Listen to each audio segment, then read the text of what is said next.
Nate Davis was hustling in 2022. The guy was moving. He was given full effort on every single one of his plays. I watched them all, and I don't think he took a single one off all year. That's not to say he didn't lose some of those reps, but the effort was not in question. This guy was always looking to stay active, looking to stay busy, hold his blocks, finish his blocks. He would end up 10, 20 yards downfield on run blocks all the time, 40, 50 yards downfield on screen plays. And that's what you're going to get when you have the kind of athleticism that Davis has and you mix it with that kind of a high motor. You're just going to end up all over the field. And that's what you saw from Davis all season long. Another thing that really stood out from the tape was just how often that Davis would be climbing to the second level on his run plays. The Titans would run a ton of combo blocks on the inside, and the end goal of those blocks is not to have two guys blocking one defender. You want one of your linemen to peel off and grab a second block, and Davis was just excellent at doing that. Here you see him just pass off the defender to the center, make sure he has him. Perfect seal on the second block. Henry runs right behind it. Beautiful. In a situation like this, where his entire offensive line is reach blocking this direction, there's really no point in trying to get in front of this lineman. It's just not going to happen. So all Davis wants to do is make sure that he doesn't get tangled up with this backside lineman because he's gunning right for that linebacker. He does a great job of just giving it just enough of a push and then grabbing that linebacker, pushing him downfield. Free 25 yards for Henry. Again, I mean, that time he barely even touches the lineman's shoulder on the backside because we're reach blocking again. He just teleports to that second level. Linebacker has no chance to get off of him. You're glued there. So for as good as his climbing is, his pulling is arguably even better, which is why I thought it was a bit weird that the Titans just didn't use him in that role too much last season. He's great at it. You know, he has the quickness to be able to beat his man to the spot every time, and then the fundamentals and the technique to be able to make sure he's getting great blocks at that point. It could just be his physical profile. You know, he doesn't really pack that punch that maybe you'd like to see from your guard. He's not a Quentin Nelson, Richie Incognito mauler type guard. You know, even on a play like this where he gets his head around, he gets his momentum moving downfield, and you'd like to see a bit better contact than that, to be honest. This type of play was very rare. Barely saw this where they'd send him across the formation for play action. Usually if they were sending him over, it was for this. It was, you know, thump a guy, set a crease for Derrick Henry.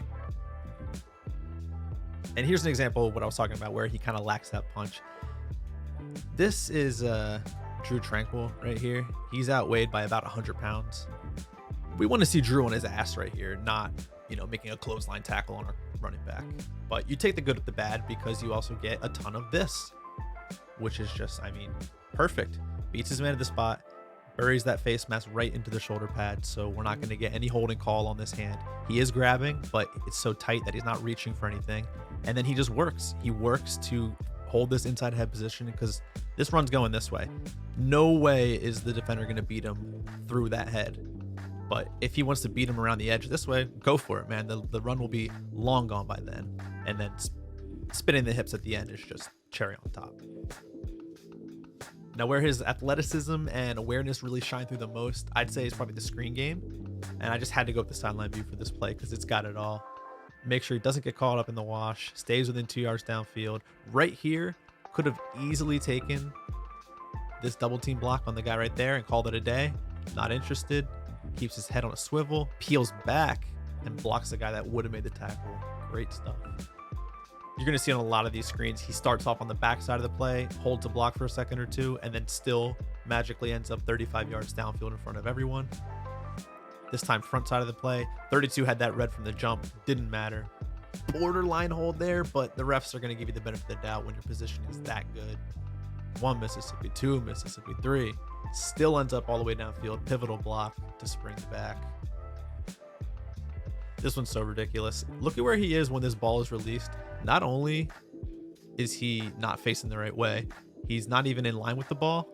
No business really, you know, impacting this play too much, but he's going to end up taking out all three of these guys with one shove. You love to see it. And again, awesome play here. Ends up going to the ground, immediately right back up, immediately at full speed, makes a pivotal block, sends him to the house. This time front side, in space against a quick guy, doesn't matter. Beautiful, beautiful block there. Everyone on the Chargers looking for a flag here. Bench losing it, except for the guy who got blocked. And that's because this is not a hold. He locks his arms out in front of him and just spins the hips. Look, everywhere the arms go, they're straight out in front of him, and he's pushing. He's pushing, and it's a beautiful thing. Now, obviously, as an NFL lineman, you got to be able to do more than just pass block on screens. You need traditional pass sets too. And as a guard, that means you need to be able to float. Now, what I mean by float is keep your head on a swivel, figure out where you're needed, help out, and reset, because you might be needed on 2 or 3 different blocking assignments on the same play, which means you got to stay active. And as we know by now, staying active is the Nate Davis special. So right here, you can see he picks up this combo block on the first guy. He's going to see 44 come on the delayed blitz. So he picks him up. 44 ends up dropping out. Right back to the first assignment. Easy touchdown. Again, helping out on this outside rusher. Sees this stunt coming, so he's going to pick it up. I like this one too because he thinks he's actually going to pass off the block again here to 55 so that he can pick up 91. 91 doesn't end up coming. 55 isn't aware. So Davis has to give it a little extra shove, make sure his quarterback has time to make that play. On this one, looks as though the Bengals are going to bring 5. They're actually going to drop out these 2 edge guys. So only 3 rushers, and 3 rushers as a guard. That means you got to find a way to get busy. What does he do? He gets busy. Takes a guy out of the play. Beautiful. Easy stunt pickup here.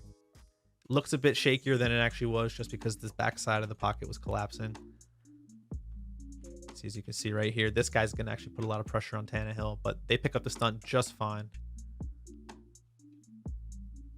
And then actually I'm just gonna let this one play out and then we'll talk about it. A lot going on there. Absolutely beautiful stuff. This takes a lot of trust in your team, because if they don't pick up their block correctly, you're gonna look very foolish. So what's gonna happen here is the defender that's right covering him up, he's gonna have to let him go for the center. This guy coming in on the crash, he's going to let him go for the running back, all so that he can pick up this DB crashing in late. Let it play out. Pass, pick up. I mean, that's just beautiful stuff right there. But for the most part, it was actually mostly stuff like this that I saw on his tape. It was just help out on the inside, make sure the center's not getting beat. Help out on the outside, make sure the tackle's not getting beat. Quarterback makes the play. Rinse, repeat. Boring. And that's okay. You want some boring tape as a pass protector. Now, it wasn't always rosy for him, and he definitely got beat on a few reps, but even when he gets beat on reps, his athleticism always gives him a shot to get back into it, and then he can use his fundamentals to stay disciplined and avoid taking penalties when he's in a bad spot. So right here, goes for the unfortunately timed punch to the inside as he's getting swiped, and this is not the best look. You know, no point of contact on the defender's momentum taking him upfield. Davis is arguably leaning. What does he do? Instantly flips the hips, smashes that face mask into the side of his shoulder pad. That's going to let him grab the back here and grab the front without getting a holding call. And then it's just about pumping these legs and driving this defender back past the quarterback. Push, push, push, pancake, touchdown, play stands. Beautiful technique. Here, I was a little slow on the draw there on this one, so you might have missed it. He gets his foot stepped on right here and loses the block. No big deal. We're just going to end up taking a really extreme angle back towards the quarterback. Again, face mask on the shoulder pad. He can grab, and then it's just a light push to the side. No big deal. No panic. Okay. Major credit to Willis on this one, because look at that wrist control from Chris Jones. Davis is not even touching him. He's just getting pushed back. And that is not the best visual. You got unimpeded to the quarterback. Lineman is stumbling and bumbling. And again, major credit to Willis here for stepping up so quickly, but also major credit to Davis for recovering from this stumble, not giving up, instantly getting back into it. They live to see another down. And I'm just going to spoil this one right here. So the Jags are overloading this side. They're trying to get somebody into this gap. It's actually going to be 49 way over here coming, looping around for this far side B gap on the stunt. And it works. They get past him. And Davis gets a little bit of luck here with the legs getting tangled up. So the 49 is a bit off balance, but just beautiful stuff. Watch how quickly he just flips these hips. Gets 2 hands on the defender, pushes him to the ground. Love to see the effort.